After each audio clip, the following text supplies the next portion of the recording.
NEC also wishes to recognize the support accorded by other ministries, departments, and agencies within government throughout the process, which culminated in the successful conduct of the examination. CSR, let me now turn to this year's examinations and assessments, because the rest will be handled by the CS, and say that our biggest challenge is always registration of candidates. And I wish to take this opportunity to invite every parent who has a child entering grade 6, grade 9, and Form 4 this year. Please take an interest in finding out if your child has been registered. We are going to open the portal for registration in February, and this will happen between February and March. CS, sometimes we get parents calling us a month to the exam saying, I've just discovered my child was not registered. That makes our life very difficult. So please, we want to appeal to all parents. Please make sure that you check with the institutions. If you have a child in grade 6, grade 9, and Form 4 this year, ensure your child has been registered. The next issue is that we will make an SMS platform available in the month of April so that every parent can confirm if their child has been registered. So by April, when the children come for their holidays, take an interest and ensure that your child has been registered. For senior school, CS, allow me to point out that NEC has made arrangements so that we have a platform, a portal, so that all teachers who are teaching in senior school can be able to take their time to develop their capacities around competency-based assessments. Please, all teachers teaching in senior school, we want to invite you to visit the NEC portal. The course is free, you don't pay anything, and it will help you a lot as you navigate the process of implementing the senior school curriculum. With that, CS, because I know that our candidates are very anxious and they are waiting to get their results, I will not say much, but I will now invite the CEO, Teacher Service Commission, to come and make her remarks. And thereafter, I will invite the chair of the council to also make his remarks. Thank you.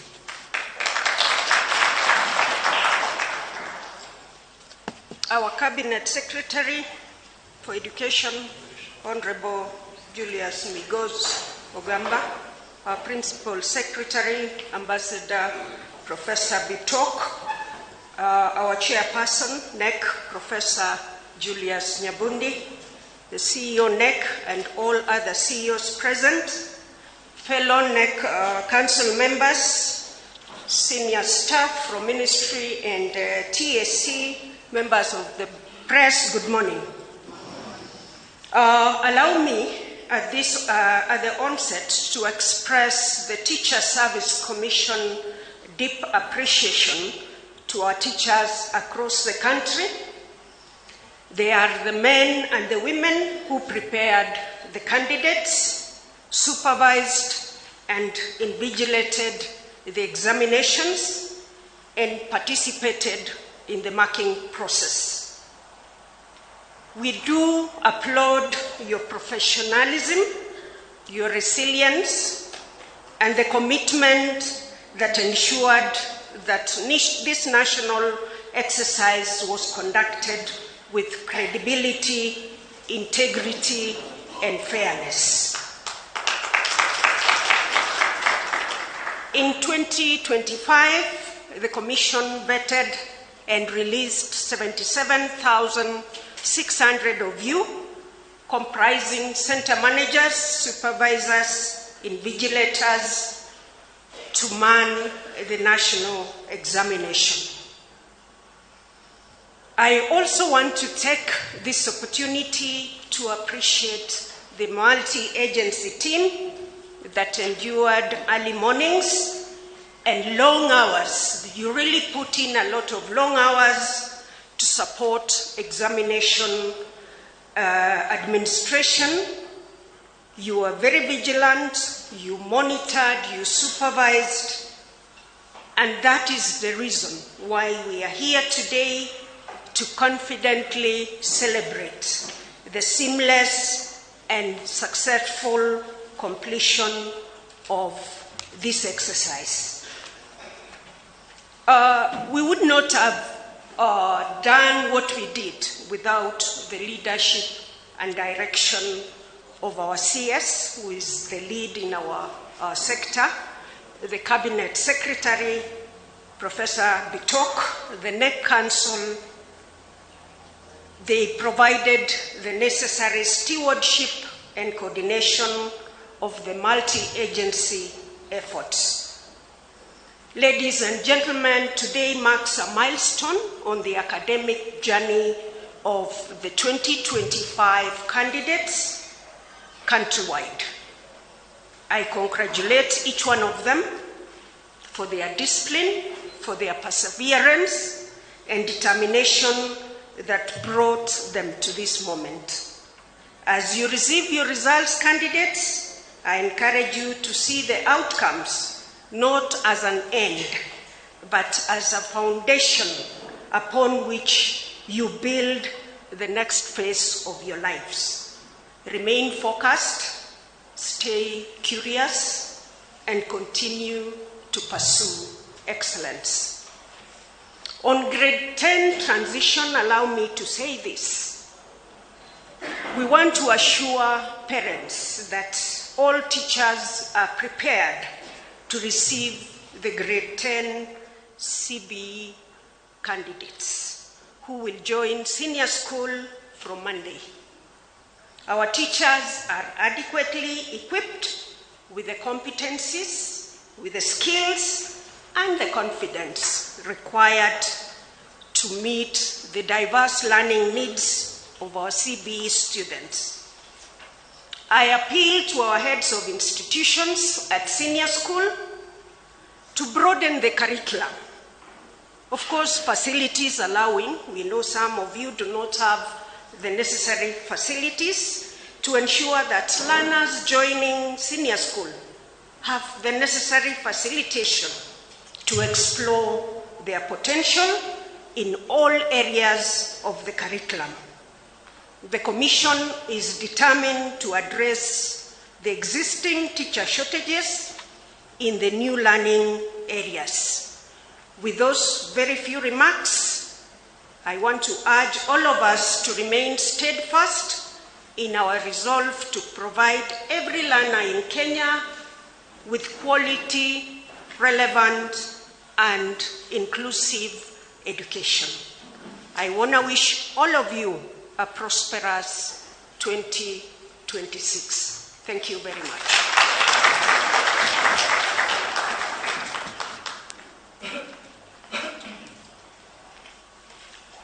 Thank you very much, Evelyn. I now want to invite the Chair of the Council, Professor Nyabundi, to come and make his remarks, and then invite the PS.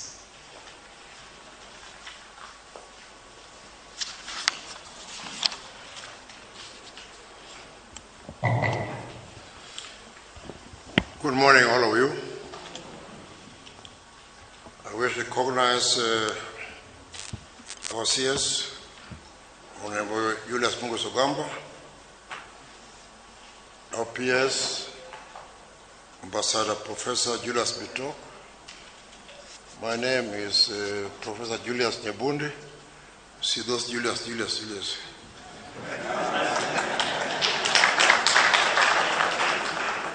All other protocols observed. The CS, Mr. CS, the CEO of NEC has talked. The teachers and the schools did their work in preparing the candidates for the examinations. They did a good job at their level. NEC has done its job in setting, administering, and now being ready to release the results. Today, our role is to release these results as a realization of the ultimate fruit of these efforts. As the chairman of the council, I wish first and foremost to introduce my members who are here. It's a very powerful council. First of all, I have my first and foremost member is none other than my PS, Professor Ambassador. Please, everybody knows him by now. My other member is none other than the CEO of TSC, the largest employer in this country. There are other members who are not here today, but I have Mr. Zephaniah Koech, my member, and ultimately we have the CEO of NEC himself, Dr. David Njegere, who has done a commendable job along with his members to bring us this far. We are here today to release results, and this responsibility is bestowed upon the CS, accompanied here with his senior members of the ministry and other agencies. I want to recognize my colleague, Dr. Wahome, who is in charge of COOPS, and anybody else who is here, any other CEO of the agencies who is here today. We appreciate your efforts. We all work together as a ministry. The responsibility of releasing these results is bestowed on the CS. And therefore, I want to take this opportunity to invite the PS, who will then invite the CS to do what we are all here for. Thank you very much, Mr. PS.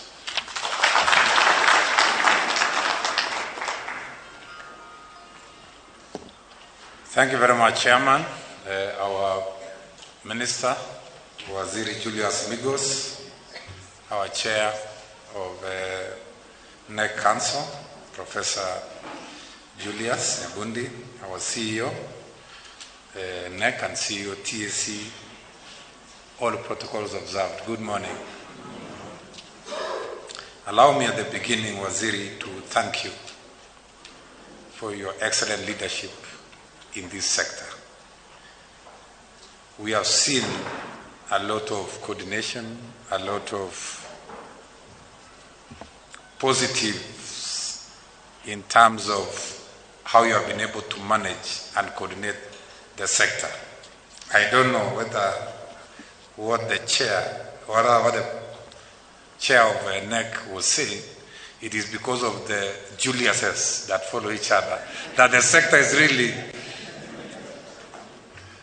I say this because I got a call from one of the stakeholders who is in here a few days ago and said, for the first time in many years, he told me he's 25 years old in the profession, he has never seen capitation released before schools open. It's a record thing. So, I'm new in the sector, but I'm home. So I'm delighted really this morning to be part of this important process of releasing results for 993,226 graduating class of 2025. The results are good, and I want to take this opportunity to congratulate the class of 2025 KCSE. Waziri, the state of competence-based education is strong. We are doing everything under your leadership to ensure that we put competence-based education on track. We know we are in the third last cohort of KCSE, but the future is really bright in matters of education in this country. We have been able to place 1.1 million learners transiting from junior school to senior school. We have given them an opportunity for the first time also to do their vast revision. For those who didn't like their pathways, we give them an opportunity. They have revised the first time, and we have given them also a second chance. If they didn't like again the first revision, we have given them a chance that is closely today. So these are record things. The system is very transparent. We are using a very open and digital and transparent process to be able to ensure that every learner in this country gets an opportunity to go to any school of their choice, depending on their capacity of these schools. Waziri, allow me also at this juncture to thank all the teams.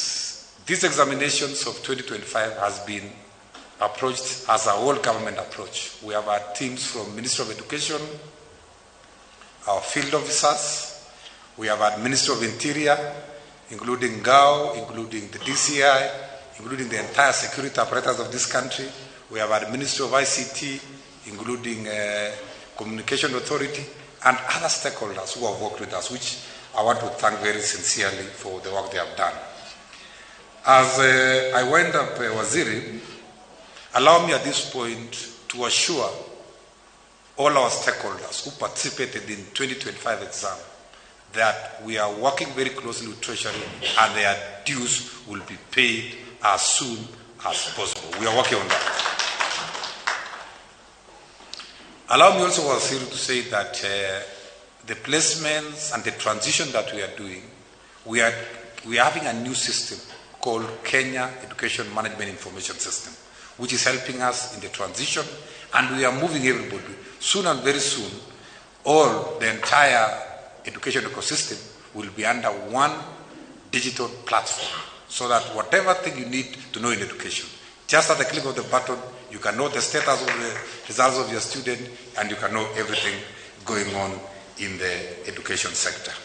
With those few remarks, Waziri, allow me also to emphasize that competence-based education is the education system that is going to transform this country from third world to first world. And it is real, and it's coming very, very soon.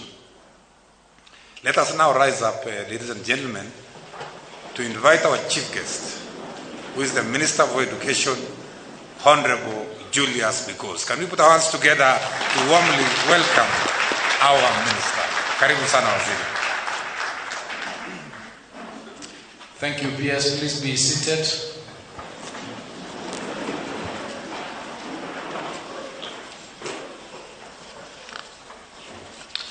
The Principal Secretary, the State Department for Basic Education, Ministry of Education, Ambassador Professor Julius Bitok, our area MP, Professor Phyllis Bartow, the Chairperson of the Kenya National Examinations Council, Professor Julius Nyabundi, the Chief Executive of the Kenya National Examination Council, Dr. David Njengere, the Acting Chief Executive Officer of the Teachers Service Commission, Dr. Evelyn Mitei, the CEO of COOPS, Dr. Mercy Wahome, distinguished guests, ladies and gentlemen, good morning. Good morning again. Ladies and gentlemen, examination and assessments have always stood at the heart of education. They serve not merely as a measure of learning, but as a compass that guides the nation's future. As the Kenya Certificate of Secondary Education KCSE examination draws to a close with the phasing out of the 844 system, we recognize its historic role in shaping generations of learners. Yet, education must always evolve to meet the demands of a dynamic world. The transition to competency-based assessment marks a decisive step forward, one that shifts our focus from rote memorization to the demonstration of skills, values, and knowledge that empower learners to thrive in the 21st century. It is in this spirit of transition that we gather today to mark the release of the results of the third to last cohort to undertake the KCSE examination, even as we celebrate the progression of the very first cohort under the competency-based education into senior school this coming Monday.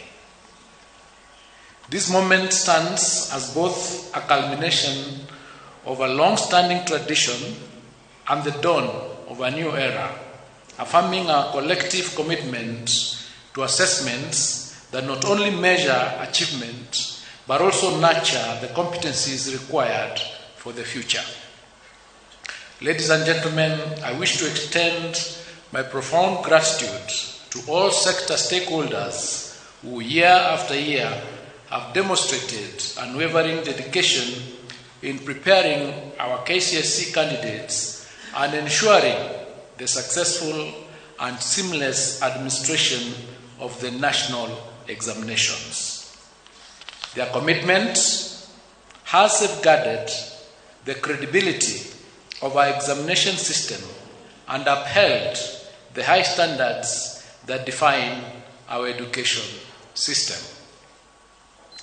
Let me take this opportunity to acknowledge the concerted efforts of colleagues across the Ministries of Education, the Ministry of Interior and National Administration, and Information, Communication and the Digital Economy, as well as the Teacher Service Commission during the administration of the 2025 KCSE examination series.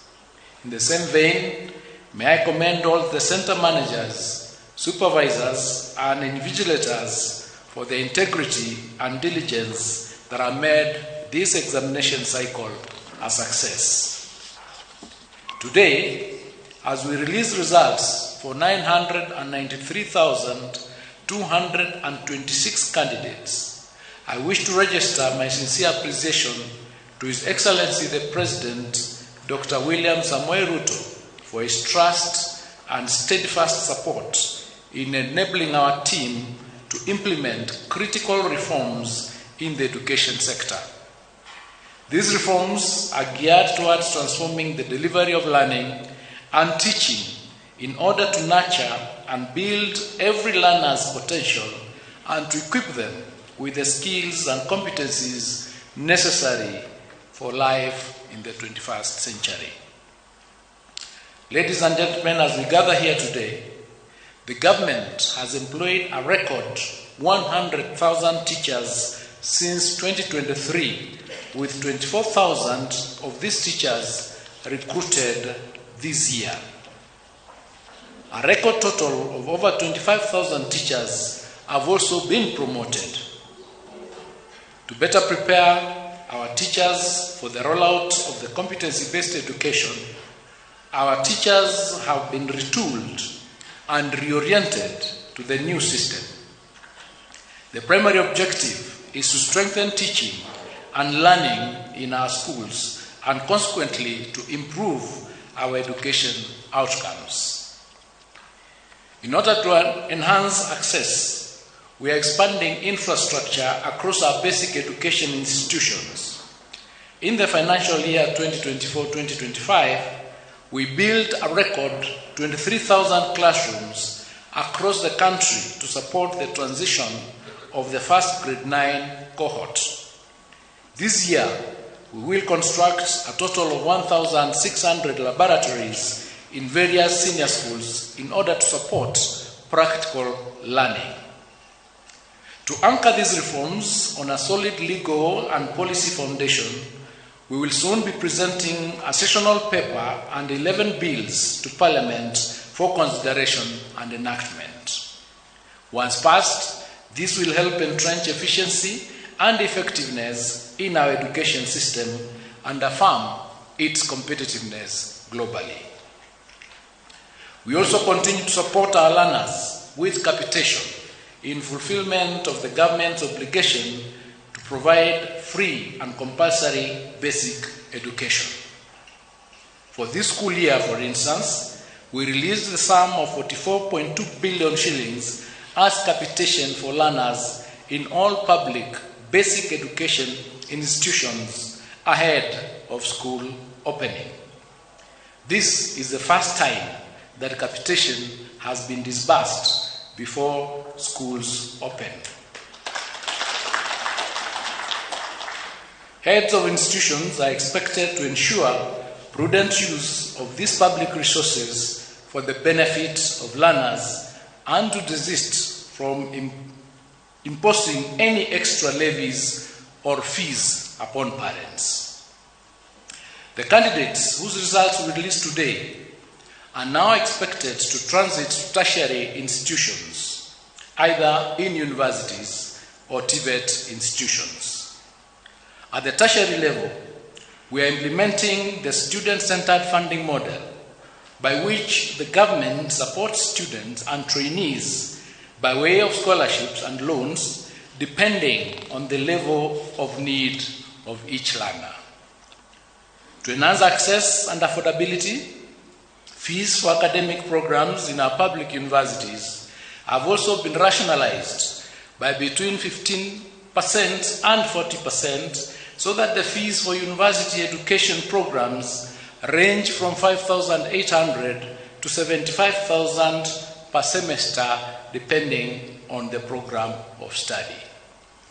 I call upon all eligible candidates, therefore, to apply for placement programs of their choice once the process starts. I now wish to provide an overview of the performance of the 2025 KCSE examinations cohort. Ladies and gentlemen, during the 2025 KCSE examinations, 993,226 candidates sat the examination compared to 962,512 candidates in the year 2024. This represents an increase by 30,714 candidates, which is an increase of 3.19%. Of the 993,226 candidates who sat the 2025 KCSE examinations, 492,012 were male, while 501,214 were female, representing 49.54% and 50.46% of the total candidature, respectively. This is the second year in a row since inception of the KCSE examinations that female candidates are more than male candidates. However, 10 counties had a significant entry of more male than female candidates. These were Garissa, which had 66.24% to 33.76%. Mandera had 65.09% to 34.91%. Wajir had 60.10% to 39.90%. Turkana had 57.67% to 42.33%. Narok had 53.10% to 46.90%. Samburu had 52.43% to 47.57%. Mombasa had 52.08% to 47.92%. Homa Bay had 52% to 48%. Nyamira had 51.9% to 48.03%, and West Pokot had 51% to 48.16%. 14 counties had a significant entry of more female than male candidates. These were Vihiga, which had 55.905% to 44.10%. Elgeyo Marakwet had 55.06% to 44.94%. Kisumu had 53.87% to 46.15%. Kiambu had 53.23% to 46.77%. Kwale had 53.19% to 46.81%. Nairobi had 52.90% to 47.10%. Kakamega had 52.47% to to 47.53%. Meru had 52.22% to 47.78%. Isiolo had 52.21% to 47.79%. Uasin Gishu had 52.14% to 48.26%. Busia had 51.72% to 48.28%, and Tharaka-Nithi had 51.57% to 48.43%. 23 counties, however, recorded near perfect gender parity, which counties were Lamu, Marsabit, Embu, Tana River, Laikipia, Kisii, Baringo, Migori, Trans Nzoia, Nandi, Kajiado, Taita Taveta, Kericho, Siaya, Kilifi, Bomet, Nyeri, Nyandarua, Murang'a, Nakuru, Kirinyaga, Bungoma, and Makueni. The number of candidates aged 16 years and below increased from 20,546, which was 2.13% in the year 2024, to 26.391 or 26,391, which is 2.65% in the year 2025. The highest percentage of candidates registered for 2025 KCSE examinations were within the appropriate age bracket of between 17 and 19 years, constituting 716,048, which is 72.02% of the total candidature. In the year 2025 KCSE examinations, 17 subjects recorded a significant improvement in performance, similar to the number of subjects that recorded significant improvement in 2024. 11 subjects recorded a significant decline in performance in the year 2025 compared to 10 in 2024. Female candidates recorded better mean score performance than male candidates in the following 6 subjects. That is English, Kiswahili, Kenya Sign Language, Home Science, CRE, and Arts and Design. Male candidates recorded better mean score performance than female candidates in 11 subjects, namely Mathematics, Alternatives A and B, Biology, and Biology for the Blind, Chemistry, General Science, History and Government, Geography, IRE, Building and Construction, and Business Studies. The performance of male candidates was comparable to their female counterparts in the following 7 subjects: Physics, Agriculture, Computer Studies, French, German, Arabic, and Music. The number of female candidates registered in the following 5 subjects was too small to allow for a meaningful comparison of performance with their male counterparts. That is metalwork, power mechanics, electricity, drawing and design, and aviation technology. As has been the case since 2023, KCSE examination, the 2025 KCSE examination results have been graded using the reviewed grading system, in which the overall grade at KCSE examination considers mathematics, the best performing language among English, Swahili, and Kenyan Sign Language, and the best performed 5 subjects.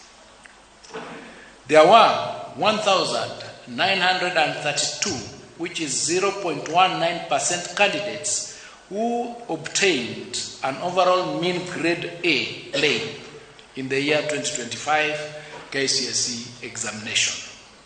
This is an improvement as compared to 1,693, which is 0.18% candidates who scored plain A in 2024. The number of candidates with direct university entry qualifications of mean grade C plus and above was 270,715, which is 27.18% in the year 2025 KCSE examination. This is an improvement compared to 246,391, which was 25.53% in the year 2024. The number of candidates with grade C minus and above was 507,131, which is 50.92% in the year 2025 KCSE examination, compared to 476,889, which was 49.41% in the year 2024. The number of candidates attaining a pass grade, which is grade D plus and above, was 634,082, which is 63.67% in the year 2025, compared to 605,774, which is 62.76% in the year 2024. National schools produced the highest number of candidates with an overall mean grade of A, which was 1,526, followed by extra county schools, which had 197, and private schools, which had 185. Sub-county schools, however, produced more candidates in the category of C plus and above compared to county schools, accounting for 72,699 and 36,600 respectively. I wish to reiterate that our stand on the integrity of examinations. In November last year, we indicated that there were reported cases under investigation and that action would be taken upon conclusion of the investigations. At the conclusion of the KCSE examination, 1,180 candidates were found to have been involved in examination irregularities. Consequently, and in line with the applicable law and regulations, their examination results have been cancelled. Individual candidates' examination results will be accessed online through a link on the NEC website or directly through the following link: results.nec.ac.ke, and candidates will be required to enter their index number and one of their names as per the registration data for the 2025 KCSE examination. The results will be live and accessible immediately after the end of this function. It is now my humble duty and privilege to declare the 2025 KCSE examination results officially released.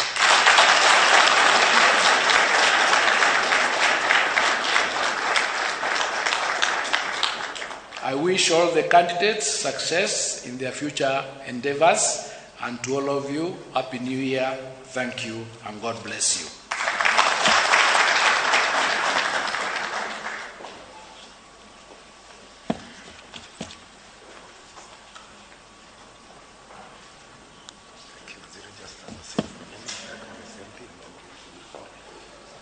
Thank you very much. Let's put our hands together again for Waziri. Thank you very much, Waziri. Now, as we prepare for the transition to the official handover of the results, allow me to recognize our area member of parliament, Honorable Phyllis Parto, who is also the committee member of the National Assembly Oversighting Education. Professor Parto, welcome. Maybe you can come and say hi to your people. You can just come and say hi. Yeah, for 1 or 2 minutes, and then Waziri now will finalize the remaining part of the program. Karibu, Professor. Thank you, PS. Let me write on the protocol already observed and use this opportunity to welcome all of us to Chebisas High School. Chebisas is the only national school in Moibel constituency, And Buenos Aires, it's a great honor for you to bring the results, the release of results to Moiben constituency this day. And I'm glad that I have heard that the students or our schools in this region were not involved in any examination malpractice. And I want to thank our principals, our teachers, and all those who participated in the examinations, the security, all the way, for a very credible exercise. And I'm very proud, as the area member of parliament, I'm very proud of my people of Moiben constituency. I want to take this opportunity also to congratulate all the students in Kenya whose results are being released today. And I want to encourage them that there is no result which is not good. All results are good, and they prepare us for different pathways. So we celebrate ourselves. Even completing high school is an achievement on its own. So I want to congratulate all our students as they prepare their careers henceforth, those who will go to universities, those who will go to TVETs, and those who will pursue different careers in their lives. This is just the beginning, and all will be well.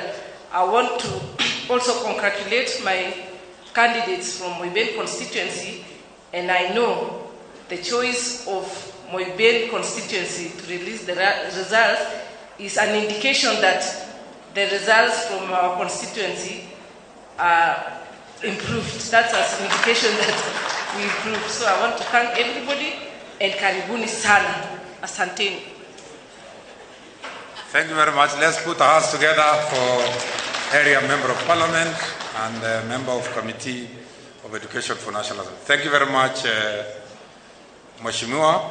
Pass our regards to the entire committee. As the CS has said, we really appreciate the support we received from the Committee of Education in the National Assembly. Asante sana. It's now my humble duty again to invite Waziri to do now the ceremony. Let us wait a little bit. It's not going to be a long ceremony of presentation of these results. Karibu Waziri.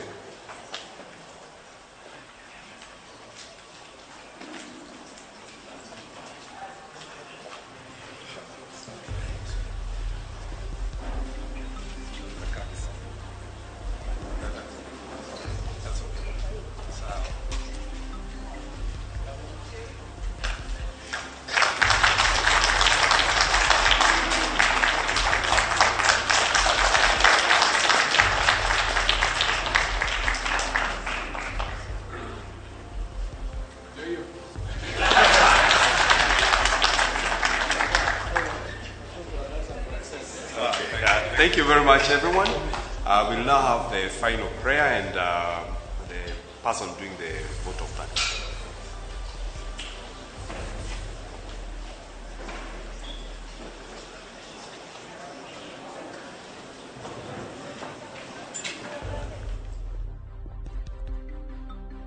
Na leo nä igongona rä a ĩmwe kwa ĩmwe kuma thukuru-inĩ wa AIC Chebisas kũu nĩ mwena wa Eldoret kaunti-inĩ ya Uasin Gishu. Igongona rĩa kwanĩrĩra maumĩrĩra ma kĩgeranio gĩa KCSE kĩa mwaka wa 2025.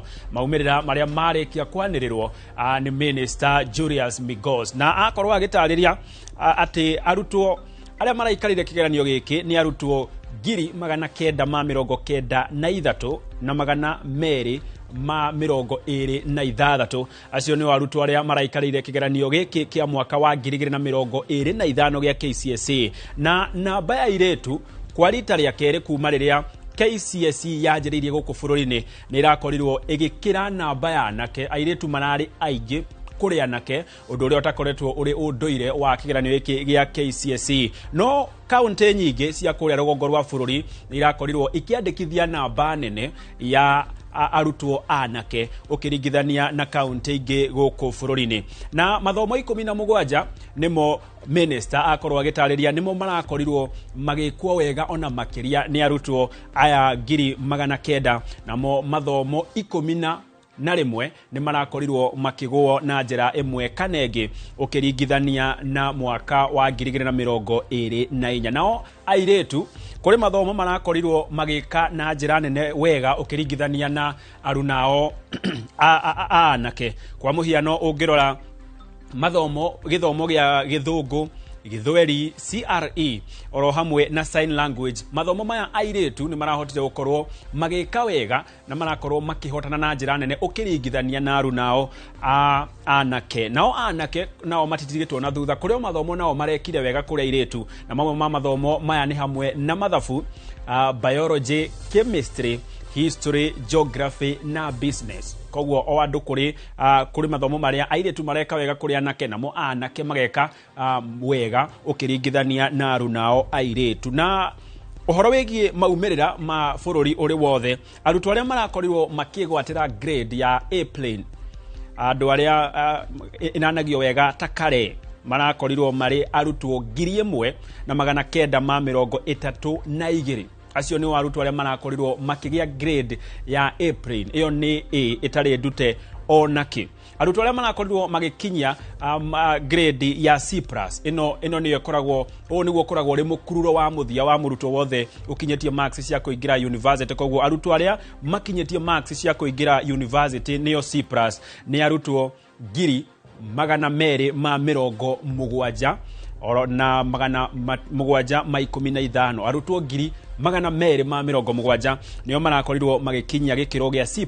Koguo acio niyo mahetukite gugithie university, na ungiringithania na mwaka wa 2024 ni ukuona ati na beno irathi ikiongagiririka o kahora. Koguo ungiringithania arutwo aria maingirire university mwaka muhetoku na aria magukiingira mwaka uyu kuringana na marks ni magukorwo makiongereirwo na njira nene. Nao arutwo aria makinyetie grade ya C- kwambata ni arutwo 573. Acio ni arutwo aria magikinyetie grade ino ya C-, na aria makinyetie D+ ni arutwo 634.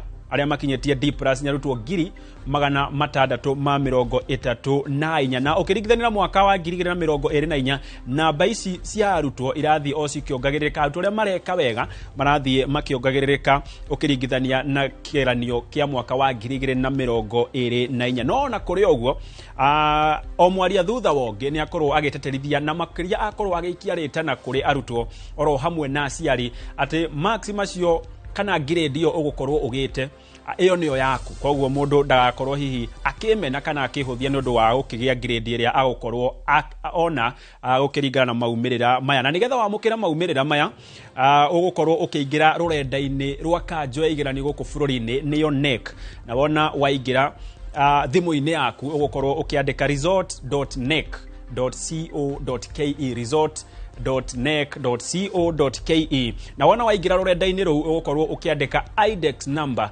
kana namba ya kigeranio ya murutwo ucio waku, kana we murutwo namba iyo yaku ya kigeranio iria wakiandikire hindi ya kigeranio, ucoke wandike ritwa rimwe tu riria wandikire kana riria wahuthirire kigeranio-ini. Na wona weka uguo ni gukorwo ukiamukira maumirira maku ma kigeranio gia KCSE kia mwaka wa 2025. Na kiria gukorwo ugite kiu nikio giaku, koguo no wega ugigitikire na njira nene. Na tukirora hihi imwe ya miario ya amwe aria makorwo makiaria anyiti itemi ruhonge-ini ruru rwa githomo ni makorwo makiuga aria othe marugamireire kigeranio giki gia KCSE, ministry ya githomo ni rakorwo igitengeria mihango yo na njira nene nigetha gutigirira onao ni makorwo magikirihwo. Ni maundu maingi muno makorwo makiariririo thiini wa igongona riu kuma maumirira macio ma kigeranio gia KCSE oro hamwe na mehaririria ma grade ya 10 haria thirikari ikinyitie na igakiuga kuma mwambiriri wa kiumia giukite mehaririria mothe ni marikiriku. Andikitwo mohoro meseba na ni thaici ni marakuhaririria uhoro wigi maumirira macio oro hamwe na mehaririria ma grade ya 10, na mohoro macio ukorwo ukimamukira na njira njandanduku ona makiria na ina utauku mohoro-ini maitu ma thaa 7 na maria mangi mothe magokorwo makirumirira karo cia mwanya muno makiria nyandithirie arutwo othe a kirathi kia mwaka wa 2025 uhotani muturire-ini wao. Ni ria kwenjeteka gitonga wa boy ni ngatho ni gutwirorera na ni ngatho kuri aria othe makinyaniria umemerekia uyu.